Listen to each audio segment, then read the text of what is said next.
Welcome to Iten, the home of champions in Kenya. At 2,400 metres above sea level, it's where legends in the running space trained, lived and adapted to become world-class athletes. And now me and Mo want to know, what makes this place so perfect for runners? We've been given 48 hours special access to the 42 House Project, a home for Kiprun's up-and-coming athletes. We're going to be living and training with the runners for the next 2 days, trying to keep up and discover how they work. So if you want to know how hard altitude training is, what aspiring world record holders do between sessions, and whether either of us can even keep up with these elite athletes, easy run, keep watching. Day one, let's go. Oh, nice. Wow. The main thing that we've learned about Iten is that rooms are deliberately simple, because you'd be sleeping in here, showering, obviously using the bathroom, but the rest of it you need to be out training. So made it as simple as possible, stripped out all the comforts, no distractions, no TV in here obviously. So you're out there training day in, day out. I'll let you have the Hello Kitty bed. We have literally just got into our rooms, put our bags down, literally just, and they told us, yeah, get ready, we're leaving in 15. As you can see, we're already out of breath and sweating on this walk to the starting point of the run. Yeah, it's a hilly start. Yeah, oh, they're running. Which is 1, 2. Which we go. The first run for us with the athletes was an 8k easy run. Easy for them, not so easy for us adjusting to terrain, hills and altitude. We're starting to run on an incline. Feels a bit cruel. Yeah. You can see how hard the altitude is for the first few steps when you're just not used to it.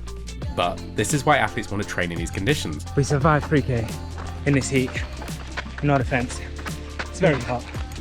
It's 3:30 in the day, so still very much in the heat of the day. Yeah, I'm wearing long sleeve because I got some sunburn. Yeah, it would make life so much worse, but I'm definitely overheating. But we get to look at this beautiful scene.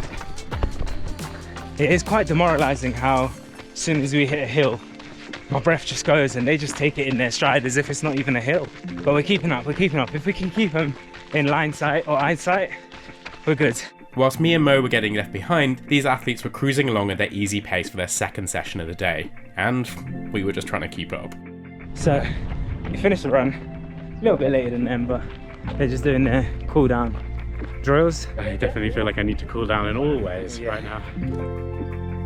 We finished at roughly 4:30, and then we have dinner at 7. That time is purely rest time. Because you need to recover. Recovery is key here. But what helps it is the fact that every day, like clockwork, the rain comes, like 6 o'clock every evening. Which is because we're in the rainy season here. So it comes almost at perfect time to keep you indoors, not wanting to go out and do anything else because, you know, we're tourists here at the end of the day and I want to go out and see more. But we need to rest, we need to recover. So that's probably what I should do. Oh, good morning. It is 5:20 in the morning. We've got 20 minutes to get into the car, to go to the track, to go and do a speed session. The one super interesting thing about most of the morning runs, or all of the morning runs, that the Kenyans do is they do it fasted. So because it is just so early, they tend to have breakfast when they come back from their workouts. Oh, my brain is not functioning properly. I'm quite nervous as to what the track session is actually going to be like, but these athletes make this journey maybe once or twice a week to get to Eldoret, to get this track session in, so let's hope for the best. So we're now here at the University of Eldoret for the track session of the day. James and I are just getting our warm up in with a few laps around the track, and then we're going to get started with our session. 15 times 600, which is a lap and a half of the track. What pace will they do the 600? They'll be fast. Yeah? 400 they go like 62, 63. Wow. That's my PB. Yeah. That's my 400 PB pace. That's just their warm up now, and that looks already really quick. I think for the both of us, we know there's absolutely no chance. Statistically, we're keeping up with the numbers they were throwing out, so me and James are going to be responsible and do our session without them.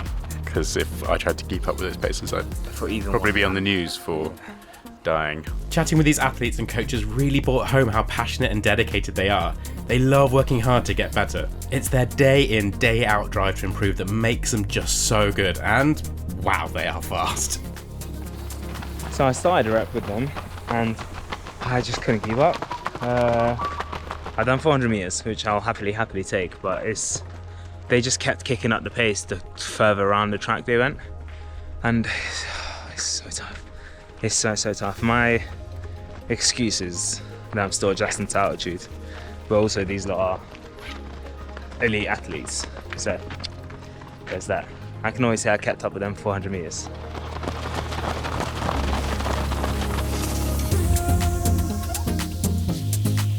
So we've just finished at the track and now we're zooming our way back to Iten to go and see one of the most iconic places in Iten and also potentially witness the most iconic workout in Iten. I am very excited.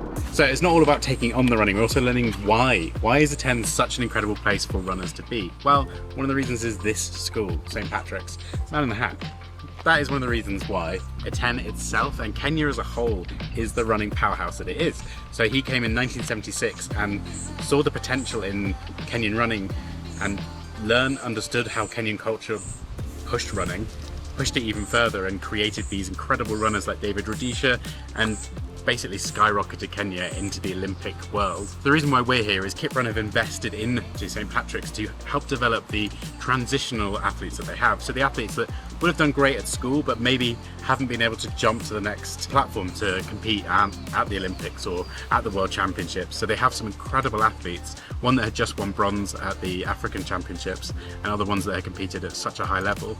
So they're potentially the next stars, maybe not at Paris, maybe looking forward to the next Olympics, but people right here that are training here, you're going to see on your screens at some point. Can't imagine there are many schools in the UK that can say that. So they have just finished their warm-up and they are about to do one of the most iconic sessions in Kenya, and it's the fartlek. I believe today they're going to be doing 2 minutes on, 1 minute off. Not too sure how many rounds, so we're about to find out, but they're just about to get started. How excited are you, James? I'm really excited to watch this. Are you going to join them? No. This session was brutal.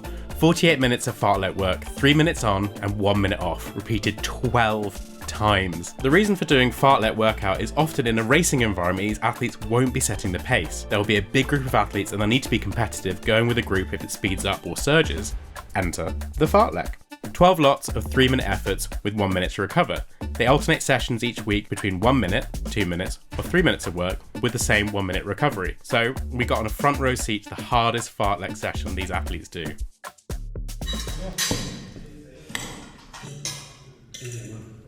We're just walking up to the start of the evening run. Well, it's 3:30, so it's still very much in the heat of the day. How you feeling, Mo? Yeah, we're definitely struggling.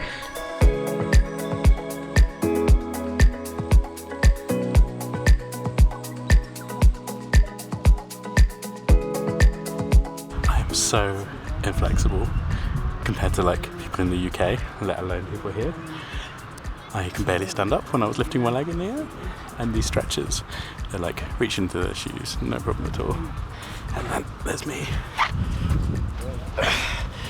most inflexible man in the UK, representing. This is as far as James can get.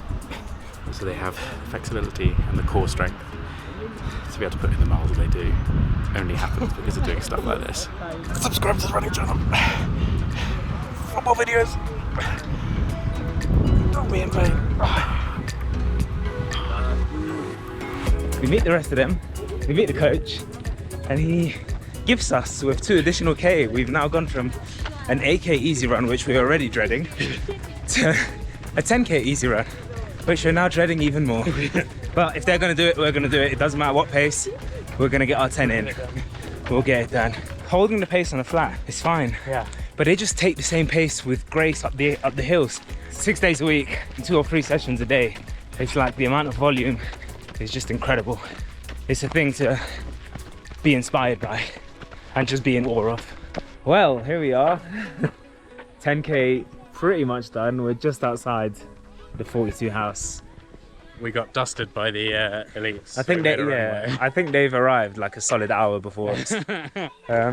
But we've enjoyed it, and that's what matters. Yeah. We've had fun. We've seen a lot of Kenya, and if anything, we got to spend more time in like soaking in the sun and the soil compared to them. They probably didn't enjoy their run because it was so quick. When the athletes aren't training or eating, most of the time they're spending it here sleeping. Napping is a superpower here. So while they'll get a decent night's sleep, they'll go to bed sort of 10, 9 o'clock, but they're waking up at 5 to go and work out. So during the day, they will take the opportunities whenever they can to nap, which are a lot of times. So we'll get back from the run, eat, and then they'll all disappear. And now we have got into that routine as well. Getting in here, napping as much as we can, because sleep is key for recovery. And if you're working out 3 times a day, that recovery is even more essential.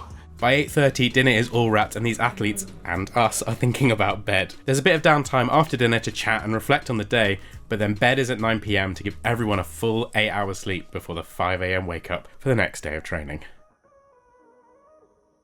Good morning. It is currently 5:30 in the morning and we are about to do, it was supposed to be 2 sessions today. Yesterday night they just decided why not mix them both and make them one long session. So instead of doing hills and then diagonals separately, we've now combined them to do both hills and then straight into diagonals with no rest in between. I love Kenya. Coach is already here. We thought we left quite early and everyone's here already. Good morning, good morning, good morning. Slow, good morning. good. How are you, Yeah. Coach? We're about to get started, so for the best.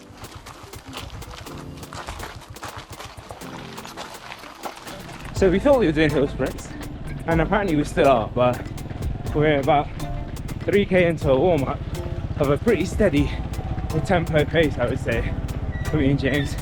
Athletes are ahead of us.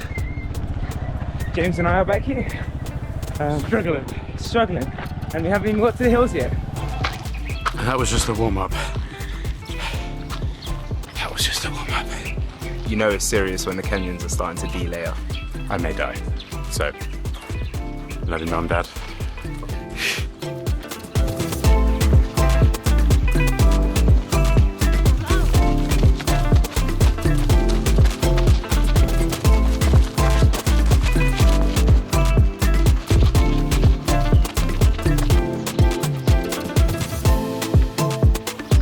Today, still doing hill sprints just behind me. I stuck with them for as many reps as I could. I think I got 11 or 12.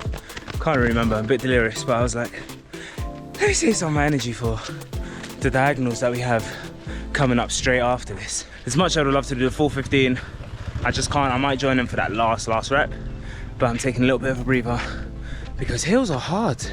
And hills first in the morning with like a 5K warm-up that you weren't expecting makes it just a little bit harder.